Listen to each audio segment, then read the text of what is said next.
Hola, buenos días. El otro día, si oís la predicación del jueves, veréis que dije varias veces Corea del Sur. Y cuando quería decir Corea del Sur me refería a Corea del Norte, ¿vale? Y dicho esto, a veces pasa, estás predicando y, en fin, que se cuelan cosas. Vamos a leer entonces en Hebreos 6, 10 y 11, dice así: porque Dios no es injusto para olvidar vuestra obra, gracias a Dios, y el trabajo de amor que habéis mostrado hacia su nombre, habiendo servido a los santos y sirviéndoles aún. Pero deseamos que cada uno de vosotros muestre la misma solicitud, es decir, el mismo empeño, hasta el fin, para plena certeza de la esperanza. Los seres humanos somos bastante injustos con el trabajo de nuestros hermanos en Cristo y el trabajo que hacen para el Señor. Muchas veces no valoramos lo suficiente lo que otros han hecho para la obra de Dios y siguen haciendo. Pero Dios no. Dios no es injusto para olvidarnos.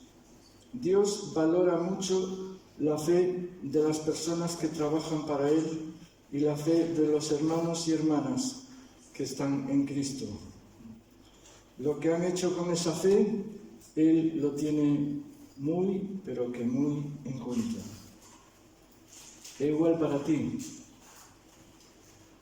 Todo lo que estás haciendo para Dios parece a veces invisible. Muchas veces decimos, total, mi trabajo no se ve. Pero hay alguien que sí lo está viendo y que lo valora más que lo que podemos valorar los seres humanos. Los seres humanos somos bastante injustos, creo yo. Y a veces pues, cometemos errores, es lógico, somos humanos. Pero Dios no. Dios valora tu trabajo en el Señor, lo que has hecho para Él, y valora tu fe. Por eso, debemos poner nuestra esperanza en Él y no en las personas. Las personas, los seres humanos, fallamos con frecuencia. Es impepinable, 2 más 2 igual a 4. Pues los seres humanos igual. Vamos a fallar, es evidente que tarde o temprano vamos a encontrarle alguna cosquilla a alguien. Vamos a encontrarle algún defecto que nos va a decepcionar, seguramente.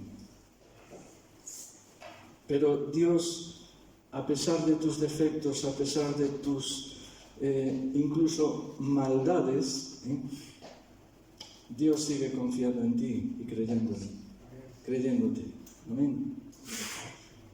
No hay persona que crea más en nosotros que Jesús. Amén. Por eso Él murió en la cruz del Calvario.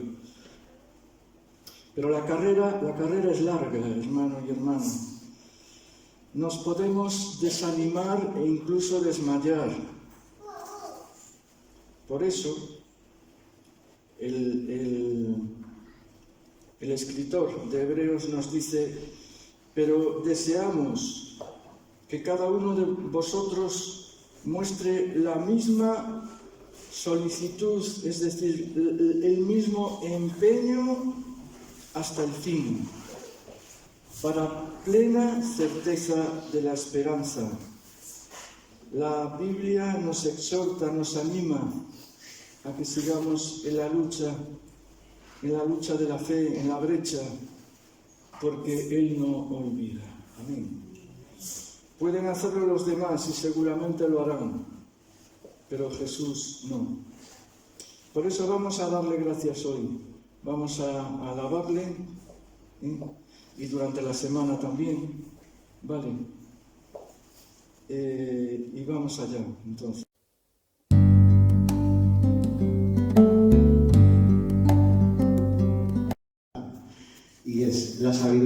que no viene de Dios no es sabiduría. Y este pasaje que vamos a leer está en Santiago, capítulo 3, versículos 13 al 18. Y os lo voy a leer en la Nueva Traducción Viviente.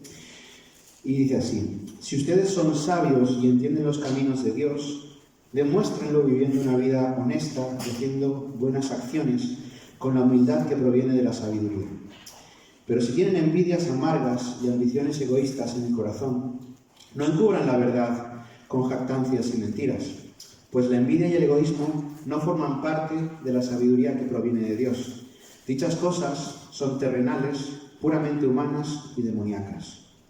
Pues donde hay envidias y ambiciones egoístas, también habrá desorden y toda clase de maldad.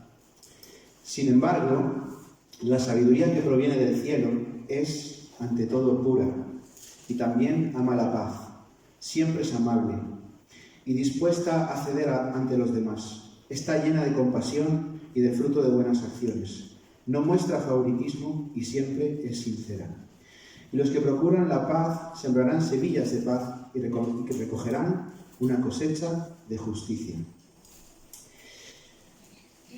La verdad es que es un pasaje muy, muy interesante. Y como hemos visto estos días, ya meses, por hacer un pequeño resumen, Santiago nos insta a vivir una vida de fe, una vida de fe que podamos demostrar con nuestras acciones también. Digamos que su frase más célebre es: la fe sin obras es una fe muerta.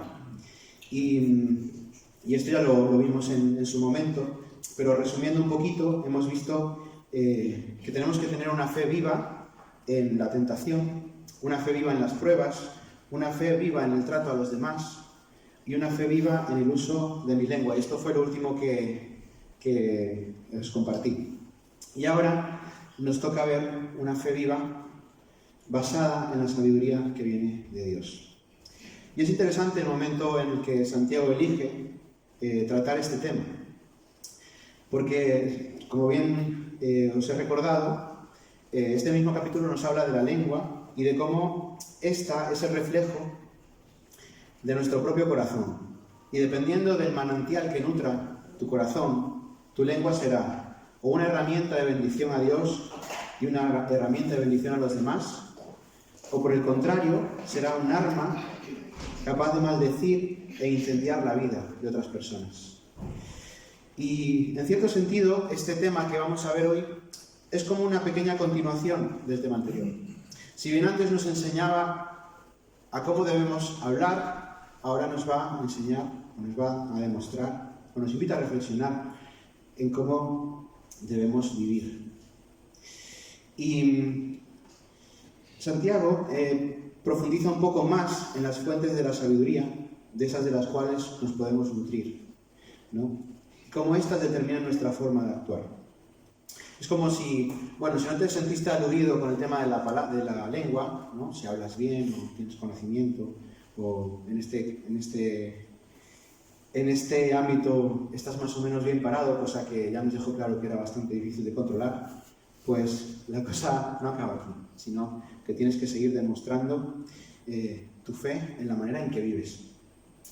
Y dice Santiago 3:13, si ustedes son sabios y entienden los caminos de Dios, demuéstrenlo viviendo con una vida honesta y haciendo buenas acciones con la humildad que proviene de la sabiduría. Y yo busqué, porque la sabiduría es como un concepto muy amplio, ¿no? Y busqué en la RAE lo que para la lengua española significa sabiduría.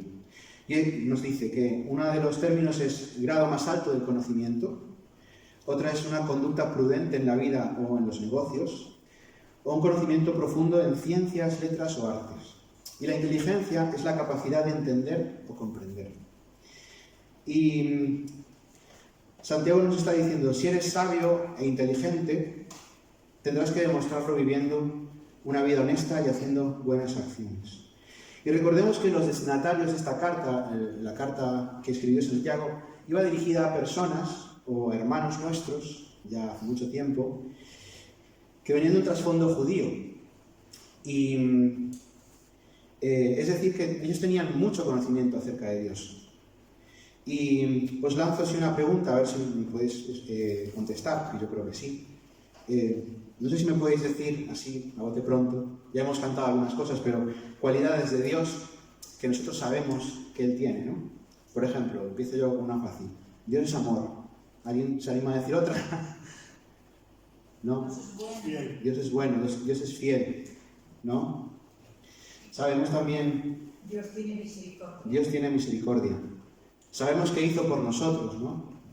Lo tenemos en la cabeza, ¿sí?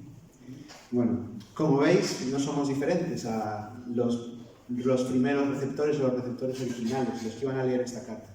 Tenemos muchísimo conocimiento acerca de Dios. Algunos un poco más, algunos un poco menos, ¿no?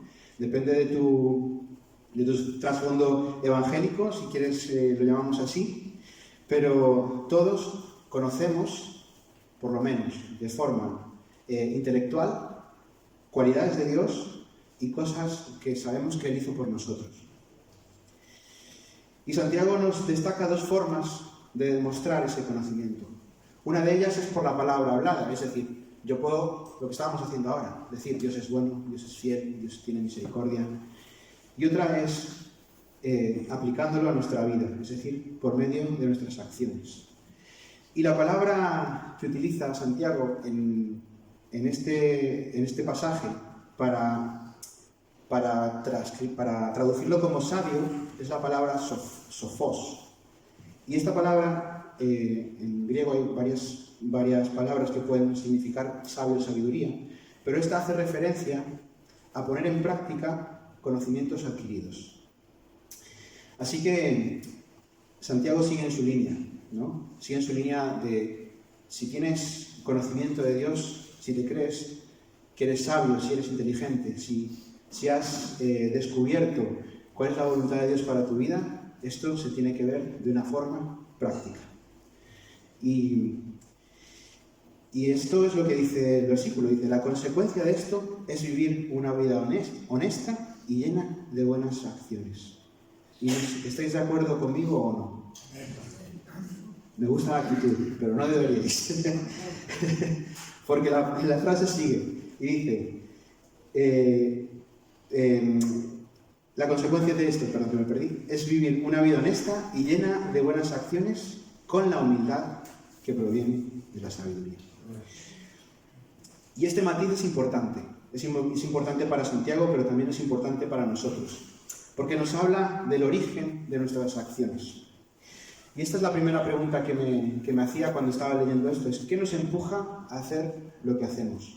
No solo en el ámbito de la Iglesia, que estamos acostumbrados a pensarlo, ¿no? Sino en cualquier ámbito de nuestra vida, en las relaciones con otras personas, en el trabajo, ¿no? ¿Qué nos empuja a actuar como actuamos en diferentes facetas de nuestra vida? ¿Cuál es nuestra verdadera motivación? Y os voy a poner un ejemplo un poco raro. No sé si estáis familiarizados con el mundo de superhéroes. Ahí veo a algunos padres, me imagino que sí. Marvel, DC Comics, ¿no? Batman, Superman, La Mujer Maravilla, Aquaman, toda esta gente, ¿no? Nos presentan héroes o superhéroes que tienen poderes, ¿no? Que están como un poco por encima de lo que sería un humano normal. Pero nos presentan un superhéroe que nos salva en situaciones de peligro, pero también son ejemplos en su forma de actuar, ¿no? Son personas que digamos que pueden tener una vida ejemplar.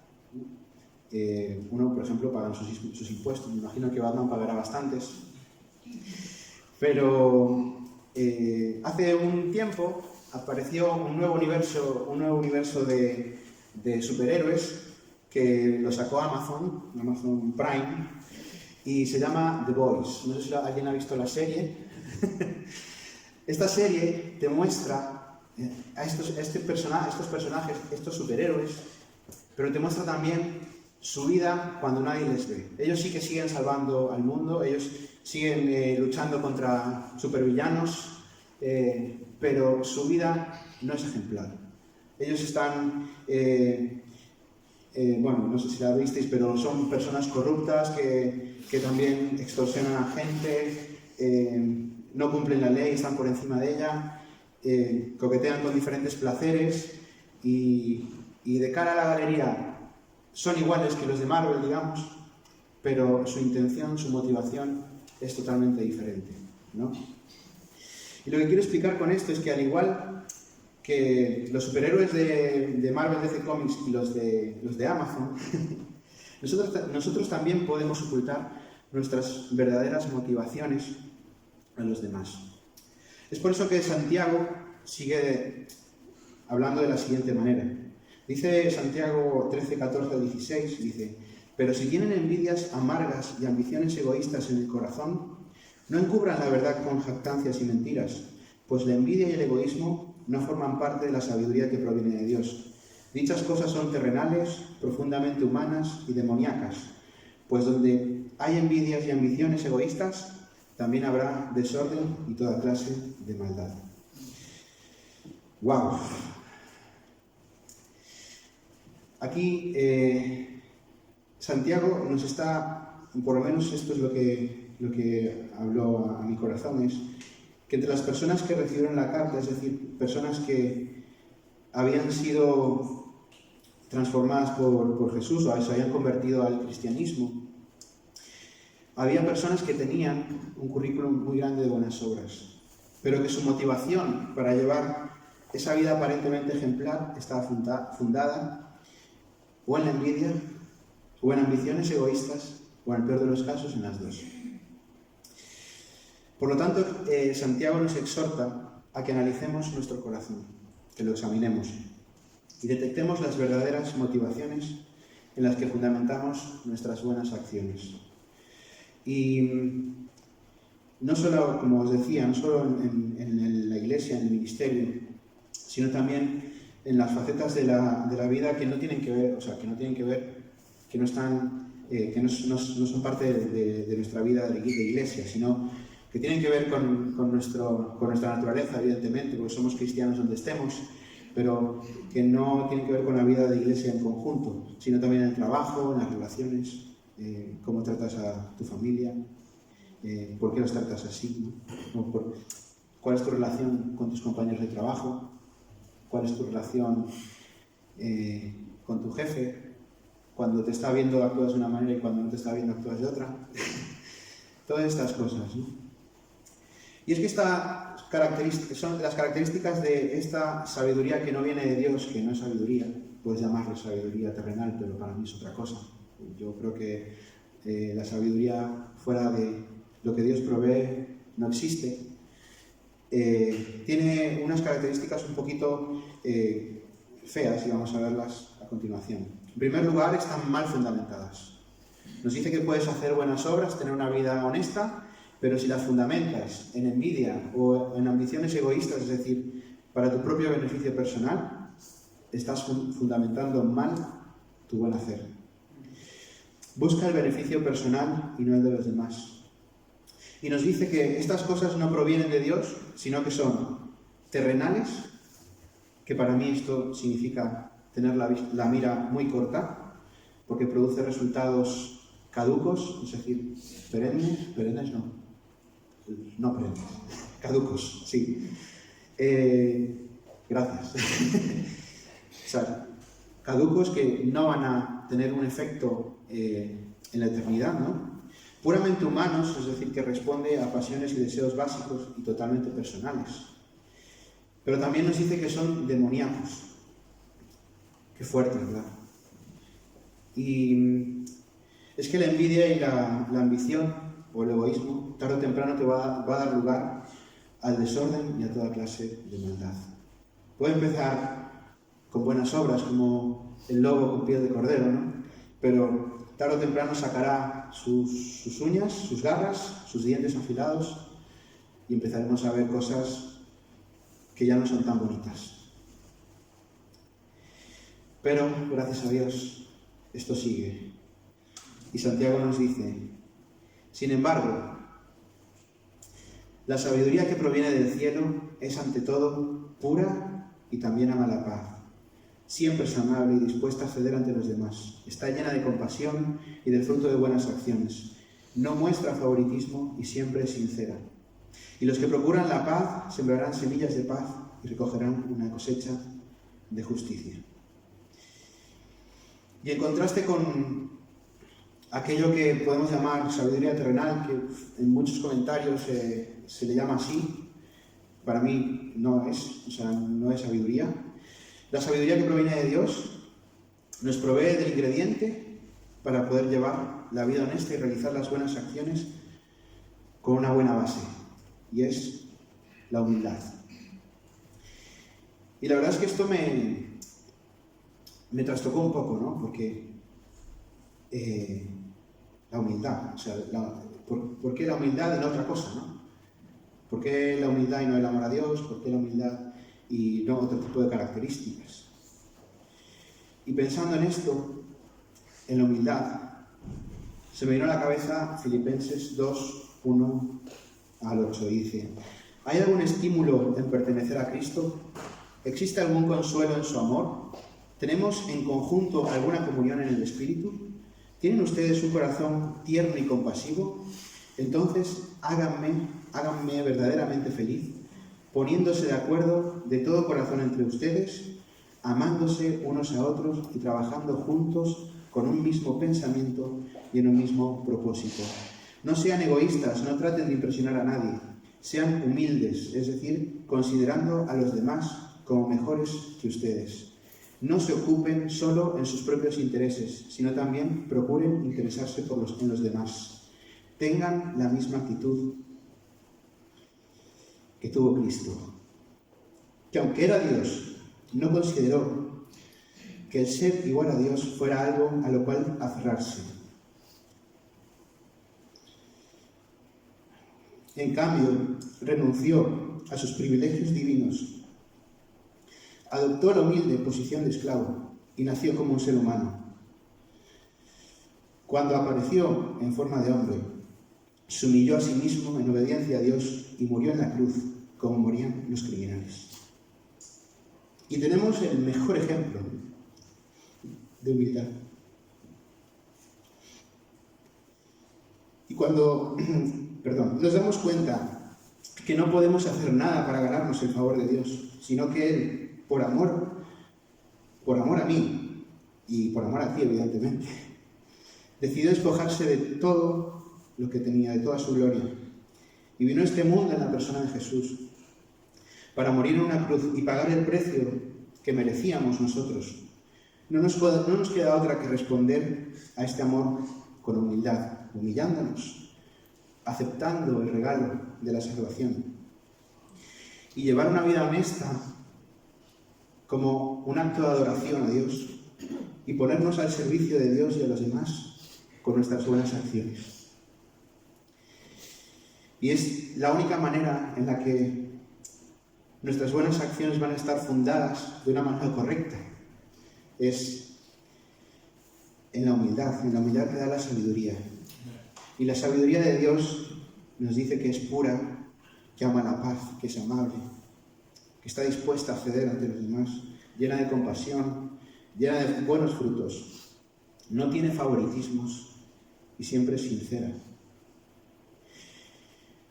Son características que, si pusiéramos nuestro nombre ahí, ¿a quién no le gustaría que dijeran esto de nosotros, no? Y no sé tú, pero yo me gustaría tener esta sabiduría siempre disponible. Poder echar mano de esto cuando lo necesitamos, ¿no? Pero lamentablemente muchas veces no es así. Cuando digo esto se me viene a la cabeza lo torpe que puedo llegar a ser, ¿no? Y lo fácil que es distraerte así y volver a centrarte en ti mismo, en tus propios deseos, en tu egoísmo, ¿no? Y a veces, aunque suene fuerte, en la envidia, ¿no? Y poder seguir llevando una vida aparentemente correcta hacia los demás, pero muy mal fundada en nuestro interior. Y es que realmente no tenemos que olvidarnos de que tenemos un enemigo muy fuerte, ¿no? Que se nos presenta como a ver si lo sabéis.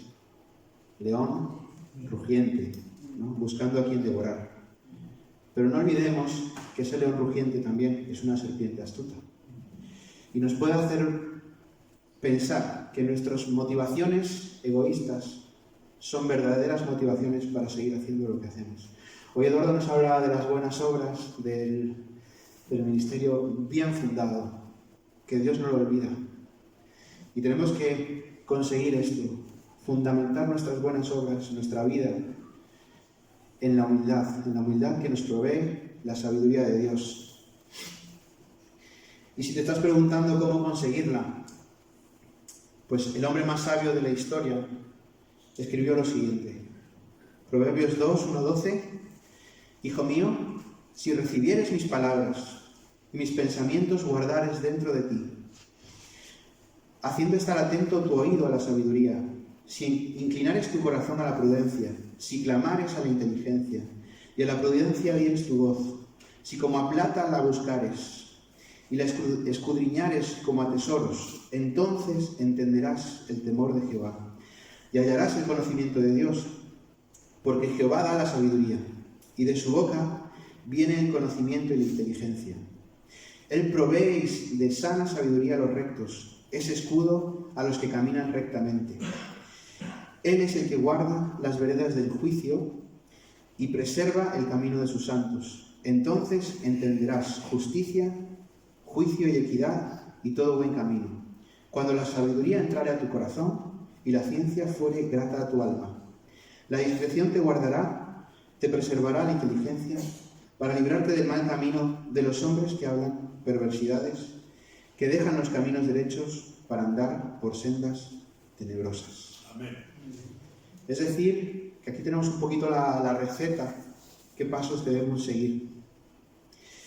Si recibieres mis palabras, la fuente de la sabiduría de Dios ya la tenemos, formato digital, formato analógico, en diferentes versiones, en un lenguaje más simple, en un lenguaje más actual, en un lenguaje más enrevesado. La tenemos en original, la tenemos en diferentes idiomas. No hay excusa, no hay excusa. Si recibieres mis palabras y mis mandamientos, guardares dentro de ti. No vale solo con leer, no vale solo con informarse. Tienes que hacer la tuya. Haciendo estar atento tu oído a la sabiduría. Leer con atención. Si inclinares tu corazón a la prudencia, inclinar tu corazón a querer entender, a querer que Dios te hable, porque si algo nos ha demostrado la Biblia es que no es un libro más, es un libro vivo, es una fuente en la que Dios te puede hablar, en la que Dios te dice cosas diferentes. Y tienes que tener esa predisposición a poder inclinar tu corazón a escudriñar las Escrituras. Escudriñar también lo busqué en la RAE, no es simplemente buscar, es como desgranarlo todo, es analizarlo muy bien. Entonces, ahí entenderás el temor de Jehová y hallarás el conocimiento de Dios, porque Dios da la sabiduría. Por lo tanto, y con esto ya acabamos, Dios te está invitando a pensar en tus motivaciones. ¿Cuáles son los motivos que hacen que tú actúes de diferentes maneras? Pero Santiago ya no se trata de si actúas bien o mal. ¿Cuál es el fundamento de tus buenas acciones? ¿Cuál es el fundamento de querer llevar una vida honesta? ¿Lo estás alimentando, lo estás nutriendo con tus envidias, con tu egoísmo, o lo estás nutriendo con la humildad que viene de la sabiduría de Dios? Por eso, cuando terminaba de preparar el mensaje, se me venía a la mente el Salmo 139, 23 y 24, que dice: examíname, oh Dios, y conoce mi corazón. Pruébame y conoce los pensamientos que me inquietan.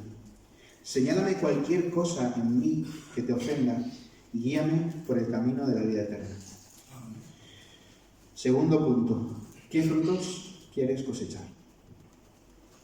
Santiago nos da dos panoramas. Santiago 3:16 nos dice, pues donde hay envidias y ambiciones egoístas, también habrá desorden y toda clase de maldad. Este es uno de los caminos que puedes elegir. O por el contrario, y los que procuran la paz sembrarán semillas de paz y recogerán una cosecha de justicia. Por lo tanto, te invito a pensar en estas dos cosas. Te invito a pensar en tus motivaciones, en los frutos que deseas cosechar, pero sobre todo en que fundamentemos, como lo hizo Jesús, sus acciones en la humildad, haciéndose menor que todos nosotros para poder pagar el precio que teníamos que pagar nosotros. Y entendiendo que no somos nadie, podremos